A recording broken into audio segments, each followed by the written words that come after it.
By far, without a doubt, the single best announcement from opening night live was that PlayStation is finally releasing an OEM Pro Controller.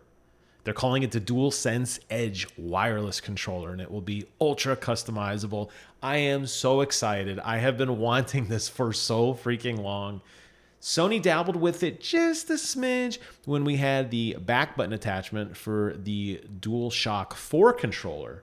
But now it's all integrated into one with some additional bells and whistles. I'm going to be talking to you guys about it right now. But before I begin, 200, that's the number of subscribers I need to hit 5,000. Will you do your part? I sure hope so. Let's dive into today's video. First look at the DualSense Edge wireless controller. Comes with customizable buttons, changeable stick caps, back buttons, and more. This is on the PlayStation blog. I will post the link to this in the description below.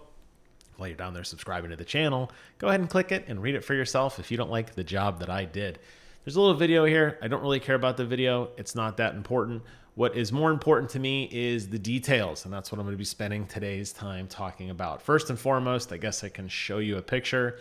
It does look pretty much like the existing controller we have. There are some minor changes. As you can see, there are some additional plastic flares here, and definitely a little more I don't want to say ruggedization, but it just looks a little heftier to me. And on the back, we finally have some triggers and some hair locks. We'll talk about those in just a moment. So let's go ahead and get started. First and foremost, it's going to feature ultra customizable controls. This is very similar to what Sony has done before with the ability to remap buttons. So if you don't like the fact that cross is cross and you want cross to be circle for some unknown reason, you can do that. This controller is going to do a very similar thing by making it uniquely yours by remapping or deactivating specific button inputs to fine-tune your sensitivity in dead zones. Now that part is interesting. So what they're saying is, yes, we're going to give you the ability to change cross into R2 or to disable L1 if you want.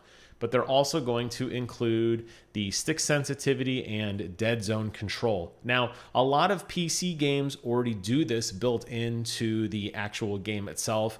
Because every game is different, it's kind of sometimes hard to fine tune this. Not really sure if a universal setting on the actual hardware is the best approach because every game plays slightly differently. But let's face it, a lot of these controllers do in fact have dead zones as time goes on, and different people like different stick sensitivity. Seen this extensively in the Elite controller through the profile, where you can change the adaptivity of your controller from a smooth curve or a more aggressive curve or something in between. Looks like Sony's getting on board with that solution. I think it's great. I'm curious to see how the dead zone stuff works out. Most games, as I mentioned, allow you to do that individually, but the fact that it exists is going to give you a very, very precise feel for your controller, which is what the whole point of this is. So I'm fine with that. Additionally, they talk about the fancy words here for the hair trigger, which is basically these plastic caps on the back. You can see there are a couple different settings there, so you don't have to pull the R2 or L2 all the way down to register a trigger pull. You may be able to pull it halfway or even less. Sometimes games don't respond well to that.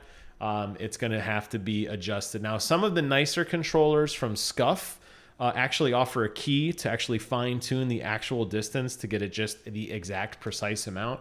That is not offered here. The Elite controller also does not offer that. The Elite controller just has presets, and the DualSense Edge is going to have presets. There's not going to be a key to fine-tune it by millimeters if that's important to you. You may want to look at the Scuff controller instead. That's going to allow you to save multiple control profiles. Right now, the Elite controller has 3 different profiles that you can have set. I only have one, and it's always on that setting. I'm the only one that uses it. But I guess if you had different profiles for different games, maybe a profile that was geared more towards a racing game or a first-person shooter game or some sort of action-adventure game, you're going to have the ability to do that, to be able to toggle through a couple different presets. For me, it's not a big deal, but it is a pretty much industry standard idea now that you have profiles, so I'm okay with that. It also is going to support on-controller user interface with a dedicated function button that allows you to switch your setup quickly. And that's going to basically be these presets. So it's kind of funny that they actually break this down into 2 bullets, but there's going to be a button somewhere. I couldn't find it. I don't know what this function button looks like.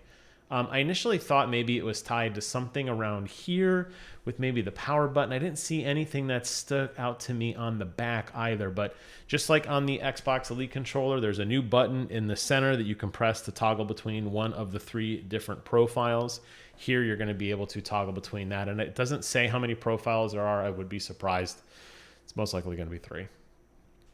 On to the interesting stuff. Changeable stick caps and back buttons. 3 types of swappable stick caps, which are your standard, high dome, and low dome, which I refer to as concave and convex. It vexes out or it caves in. These are very standard on the Elite controller. You can adjust these and pull them off. They have ones that have different heights and lengths. There are aftermarket sticks that have different little graphics and animations on them if you're interested in that. So it looks like we're going to be getting that sort of support as well. There's also 2 different sets of back buttons that are either half dome or lever, so you can change the flaps on the back, which is good. Unfortunately, unlike the Elite controller, which has all 4 face buttons, A, B, X, Y, mapped out to 4 individual paddles or flaps on the back, unfortunately, the PlayStation controller is still sticking with just 2. So unfortunately, it's going to be just like the back button attachment. That's going to give you 2. Most likely, people are probably going to change it to like cross and circle. That seems to be the most relevant ones. That's like your jump and your slide abilities. That's what you'll most likely be using in combat. Then you'll have to take your thumb off quickly to reload or change weapons or whatever. I wish there were more buttons on the back, but the fact that it's by Sony, that it's an OEM product, and there's only 2, I'll take what I can get.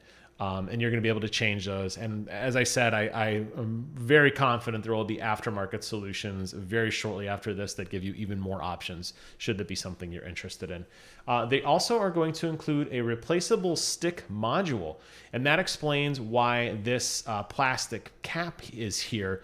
This piece right here that I'm tracing with my mouse, you can see the seam here and here. This whole piece pops off, and you're going to be able to pull out the left or right analog stick and replace the entire module.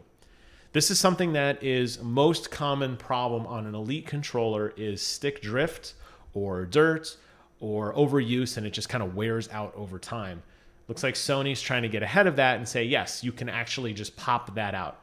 That's not a novel concept. We've seen Nikon do that before with one of their Elite controllers for the PlayStation 4. However, it's cool that they offer that. Makes me wonder if, again, we will see more aftermarket solutions that have different types of setups in terms of built-in stick length or adaptive modules or drag on the stick in terms of how much tension is required. That will be interesting to see as that comes out. And then it's going to include everything else that you would expect from a DualSense controller. So they're not cutting away from anything. It's going to include the haptic feedback that we know and love, the adaptive triggers that we know and love, the microphone will remain, the motion controls will remain, the touchpad will remain. Nothing of the existing functionality has been removed. They don't specifically mention the headset port, I don't think, but I would be shocked if they actually took it out. And there's no press photos to show the bottom of it, but I would be absolutely shocked if the 3.5mm jack was removed. And it comes with a USB-C and a carrying case, just like the Elite controller, where you can leave it in the carrying case and charge it. So that is great as well. No price, no release date yet. Unfortunately, the only news we have is in the months ahead. We look forward to sharing more information. I cannot wait. I am a day one on this. The second this link becomes available, I am absolutely pre-ordering this. I don't care what it costs. This is a game changer for me personally. This is one of the reasons I have actually shied away from playing first-person shooters on my PlayStation, because I don't like the fact that I have to constantly take my finger off of the thumbstick to press the face buttons. This is a big deal, and I'm glad Sony is finally getting on board with Microsoft and with SCUF and with all of the other pro controller designers. The fact that this is Sony branded, this is an OEM solution, I think means it's going to be built with a certain level of quality that we have come to expect. And for that reason, they already have my money. I want to hear from you guys in the comments below. Let me know your thoughts on the brand new DualSense Edge controller.